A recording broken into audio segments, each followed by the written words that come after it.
कि हम एक आदमी की आवाज को सुन पाते हैं जो बता रहा था कि मेरा नाम एंटोनियो है, मैं काफी मशहूर हूँ क्योंकि लोग मुझे डीमंस को कंट्रोल करने वाले, डीमंस को भगाने वाले और इस तरह के ही कई सारे नामों से जानते हैं। मैंने बहुत सारे लोगों के अंदर से डीमंस को भगाया भी है, उन पर जादू करके, और ये ताकत की शक्ति मुझे मेरी फैमिली से मिली है। दरअसल एंटोनियो का पूरा ही खानदान नस्ल दर नस्ल पोसेस्ड लोगों यानी जिन्हें डीमंस ने अपने कंट्रोल में किया होता है, उनके अंदर से डीमंस को निकाल कर उनकी मदद करती थी। देखते हैं एंटोनियो को, जिसके पास कबीले के कुछ लोग एक लड़की को लेकर आते हैं जिसकी हालत खराब थी, वो बेहोश थी क्योंकि उसे डीमन ने पोसेस्ड किया हुआ था। तब एंटोनियो उस लड़की को अपने सामने लिटाकर उस पर जादू करने लगता है, जहाँ तभी वो लड़की एकदम से आंखें खोलती है। दरअसल उसके अंदर का डीमन जाग चुका था जो उठते ही एंटोनियो पर पूरी तरह हमला कर देता है, पर तभी वो लड़की पर और ताकतवर जादू करके आखिरकार उसे अपने कंट्रोल में कर ही लेता है। इसके बाद कहानी काफी सालों आगे जाती है, जहाँ एंटोनियो बूढ़ा हो चुका है और इस वक्त वो मेंटल हॉस्पिटल में है। वो वहाँ की एक औरत को अपने गुजरे हुए वक्त की कहानी सुना रहा था,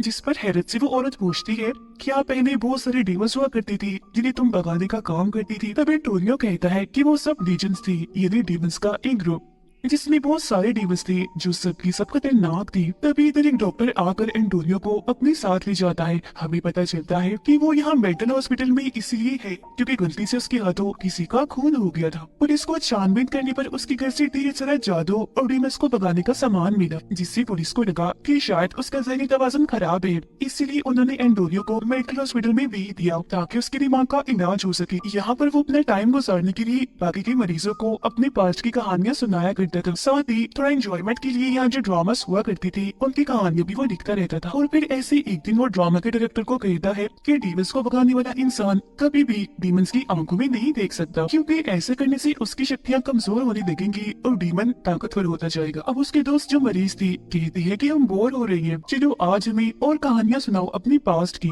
तो अब की बार एंटोनियो उस वक्त की कहानी सुनाता है जब उसकी बेटी पैदा हुई थी। 6 नवंबर 1980 की रात थी। आसमान पर अजीब तरह का लाल रंग का चांद निकला था। चांद बिल्कुल पूरा था और इसी वक्त एंटोनियो की बेटी पैदा हुई। पर एक और बुरी चीज हो गई। इसी रात उसकी वाइफ पोसेस्ड होकर बार बार एक ही लफ्ज बोल रही थी, कोरिया डीमन, कोरिया डीमन। जो सुनकर एंटोनियो काफी घबरा गया था क्योंकि उसे समझ लग गई थी कि मेरी वाइफ और बेटी को कोरिया डीमन से खतरा है, जो बेहद ही खतरनाक डीमन है। इसीलिए अगली सुबह एंटोनियो अपनी मोम और बेटी के साथ दरिया किनारे जाता है और वहाँ एक रिचुअल, एक जादू करता है, जबकि उसकी मोम अपनी शक्तियों से एक नेकलेस बनाकर उसे एंटोनियो की बेटी को पहनाती है जो हर तरह के डीमन से उसकी हिफाजत करेगा। साथ ही वो उसे ये भी कहती है कि तुम्हारी बेटी को ये नेकलेस सारी जिंदगी के लिए पहनना होगा। खैर सबके बाद जब एंटोनियो घर वापस आता है तो ये देखकर काफी दुखी हो गया था कि कोरिया डीमन ने उसकी वाइफ को मार दिया है। कहानी वापस प्रेजेंट टाइम में आती है। एंटोनियो को पता चलता है कि उससे मिलने उसका लॉयर वकील आया है। वो जब उससे मिलता है तो लॉयर कहता है कि गुड,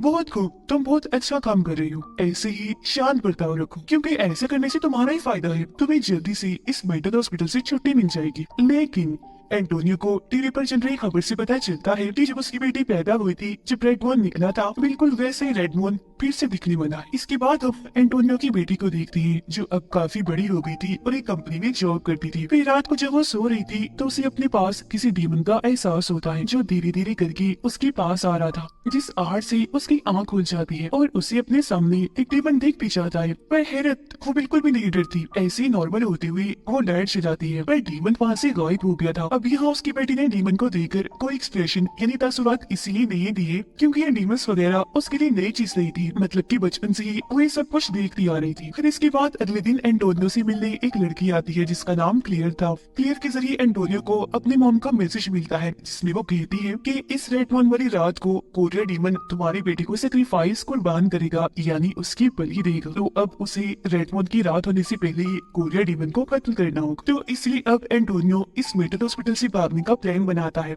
लेकिन भागते भागते गार्ड से बचने के चक्कर में वो उस औरत के कमरे में चला जाता है जिसे वो कहानियां सुनाया करता था। वो एंटोनियो को कहती है कि तुमने अपनी बेटी की कहानी अधूरी सुनाई थी, आगे क्या हुआ वो तो बताओ।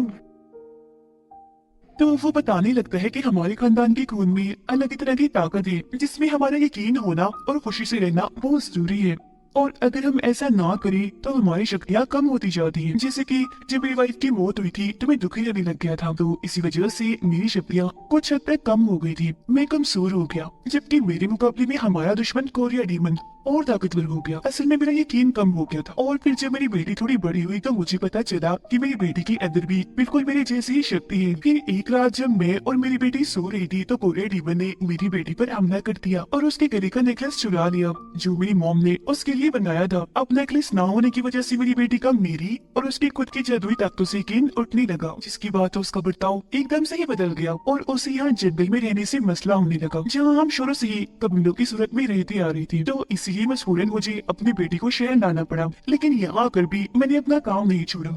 डेमल्स को भगाने का काम अभी भी करता रहा। तो जाहिर है इस काम के लिए मेरे पास सारा सामान भी था, पर ये चीज मेरी बेटी को जरा भी पसंद नहीं थी, क्योंकि जब मेरी बेटी के स्कूल में बाकी बच्चों को ये बात पता चलती है कि मैं भूतों डेमल्स को भगाने का काम करता हूँ तो वो उसे चढ़ाती है, उसका मजाक बनाती है और तो और वो पोजेस लोगों को अपने इसी घर में रखकर पहले उनका डीमन भगाता था और फिर उनके चोटों की, उनकी जख्मों की मरहम पट्टी भी करता था। तो इसलिए दिन रात उसके घर से ड्रोमनी ड्रोमनी चिल्लाने की आवाजें आया करती थी। फिर जब उसकी बेटी 17 साल की हुई तो इन्हीं सब चीजों को लेकर एंटोनियो की अपनी बेटी के साथ बहस हो गई। उसकी बेटी को इतना गुस्सा आया कि उसने वो दरवाजा खोल दिया जिस कमरे के अंदर पोजेस्ड आदमी को रखा गया था। वो काफी जालिम खतरनाक लग रहा था। उसने एंटोनियो की बेटी को पकड़ लिया और उसे बस मारने ही वाला था कि तभी अपनी बेटी को बचाने के लिए एंटोनियो ने उस पर हमला कर दिया। और ये हमला इतना जानलेवा था कि उस आदमी की मौत ही हो गई।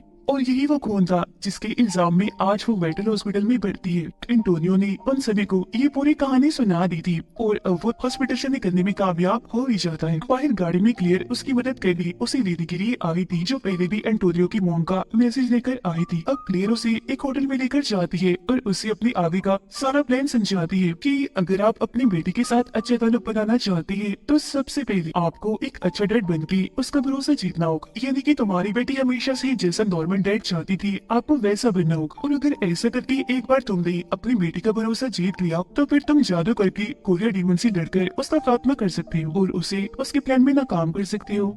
इतना कहकर क्लियर उन्हें एक मोबाइल देती है, ये कहते हुए कि अगर मुझे बुलाना हो, मेरी जरूरत हो तो फिर मुझे कॉल कर देना, मैं आ जाऊंगी। और वहाँ से चली जाती है। अब अगले दिन एंटोनियो उसी मोबाइल के जरिए कॉल करने की कोशिश करता है, पर कॉल उसे हो ही नहीं पाती क्योंकि टच मोबाइल उसे इस्तेमाल करने ही नहीं आ रहा था। यहाँ तक कि उसे पासवर्ड तक नहीं खुलता। तो अब इसीलिए अपनी बेटी से मिलने के लिए उसके ऑफिस ही चला जाता है, पर उसकी बेटी ना तो उससे मिलती है बल्कि मेंटल हॉस्पिटल में कॉल कर देती है कि आकर मेरे डैड को यहाँ से ले जाए। और अब इससे पहले कि हॉस्पिटल वाले यहाँ आकर एंटोनियो को अपने साथ ले जाते, वो पहले ही वहाँ से निकलकर वापस होटल में आ जाता है और अब वो कोरिया डीमन को मारने वाला सारा सामान तैयार करने लगता है। अपनी बेटी से मिलने के लिए एंटोनियो अगले दिन दोबारा से उसके ऑफिस जाता है, जहाँ अब की बार वो बाकी वर्कर्स पर अपना जादू करता है, जिससे वो एक साथ उठकर वहाँ से बाहर चली जाती है। सिवाय उसकी बेटी की, वो अकेले ही यहाँ बैठी रहती है। वो अब भी अपने डैड से नहीं मिलना चाह रही थी, उनसे दूर भाग रही थी। वो उनसे इतना डरने लगती है कि सब ख्याल था कि कहीं मेरे डैड मुझे ही ना मार दे।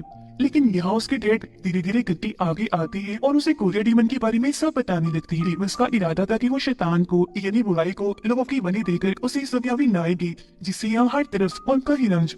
पर अभी भी वो इतना डरी हुई थी कि उन्हें चुप रहने का, यहाँ से जाने का कहती है। वो कुछ भी सुनने को तैयार ही नहीं थी। तो इसीलिए एंटोनियो दुखी होते हुए वापस होटल में आ जाता है, जहाँ पर क्लियर पहले से उसका इंतजार कर रही थी। एंटोनियो उसको बताता है कि अगर मेरी बेटी खुद को जान जाए, यानी उसे खुद ही एहसास हो जाए कि वो क्या है और उसके खून में कितनी शक्ति ताकत है, तो कोरिया डीमन की ताकतें अपने आप ही कम हो जाएंगी। वो कमजोर से कमजोर होता चला जाएगा। बस मेरी बेटी को इस सब पर यकीन करने की जरूरत है। खैर क्लियर उसे अपनी हिफाजत करने के लिए एक होली वाटर की बोतल देती है, जो डीमन से लड़ने में उसके काम आएगा और उसकी हिफाजत करेगा, और खुद यहाँ से चली जाती है। फिर इसके बाद एंटोनियो रिचुअल इन्हें जादू करना शुरू करता है कि उसकी बेटी को इस बात का एहसास हो जाए कि वो क्या है। वो खुद को पहचान दे। तो तभी वहाँ लॉयर के रूप में वो डीमन आ जाता है, जो पहले उसकी बेटी के कमरे में जाता है और बाद में बाहर आकर एंटोनियो पर हमला कर देता है, जिससे वो काफी जख्मी हो गया था। तो अपनी जान बचाने के लिए वो थोड़ा सा होली वाटर उसके ऊपर फेंक देता है, जिससे उसका आधा चेहरा जल जाता है। पर अगले ही पल यहाँ मेंटल हॉस्पिटल के लोग आ जाते हैं, जो एंटोनियो को बेहोश करके वापस से मेंटल हॉस्पिटल में ले आते हैं। उसका मानना अभी भी यही था कि एंटोनियो पागल होता जा रहा है, तो इसलिए अब की बार उसे रस्सी से बांध दिया जाता है। और अगले दिन वो रात आ ही जाती है जब रेड मून था। आज भी वो लॉयर डीमन के रूप में एंटोनियो की बेटी के पास जाता है, क्योंकि वो उसका दोस्त था।